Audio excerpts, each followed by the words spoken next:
Quand la terre a cessé de respirer, l'homme a commencé à mourir debout. Dans les plaines rouges des Badlands, il ne reste rien que la poussière, les ruines et le souvenir d'un monde effacé. Ici, chaque pas est un pari contre la mort.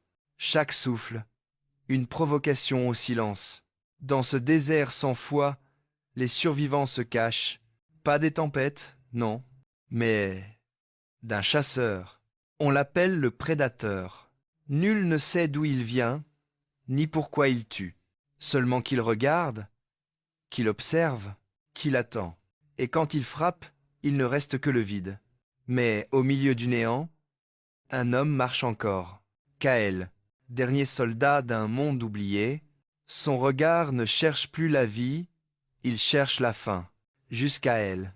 Nira, une survivante blessée, aussi dangereuse que le désert lui-même, deux âmes perdues, unies par la peur, la rage et l'espoir d'un refuge.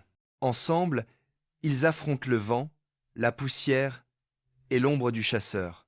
Là où la peur règne, les hommes s'unissent. Là où tout brûle, la confiance se forge. Mais dans les Badlands, chaque alliance cache une trahison. Quand le feu du camp éclaire la nuit, il révèle les mensonges. Et le prédateur frappe. Les cris s'étouffent dans la poussière. Les flammes lèchent les corps. Le sang et la cendre se confondent. Pourtant, au cœur de l'enfer, Kael ne fuit pas. Il apprend à chasser pour vaincre un monstre. Murmure-t-il, il faut devenir un chasseur. Dans les ruines d'un ancien laboratoire, il prépare son piège. L'air tremble, les murs suintent la peur. Et quand le feu se déchaîne, la bête rugit. L'affrontement devient danse. La douleur devient foi. Deux bêtes, deux âmes. L'une n'est pour traquer, l'autre pour survivre. Le désert tremble, la lumière s'éteint. Nira s'avance, blessée, mais debout. Ses yeux ne demandent rien. Elle active la grenade. Explosion, lumière, silence. Kael se réveille seul. Les cendres pleuvent comme des flocons. La guerre est finie, croit-il. Il trouve le masque du chasseur.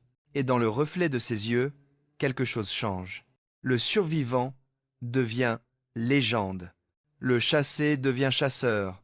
Certains disent qu'un homme erre encore dans les Badlands, qu'il porte un casque venu d'un autre monde, qu'il ne parle pas, mais qu'il protège. Ils l'appellent le chasseur des cendres. Mais là, au loin, dans les montagnes, un rugissement déchire le vent. Le vrai prédateur n'est pas mort. Et la chasse recommence.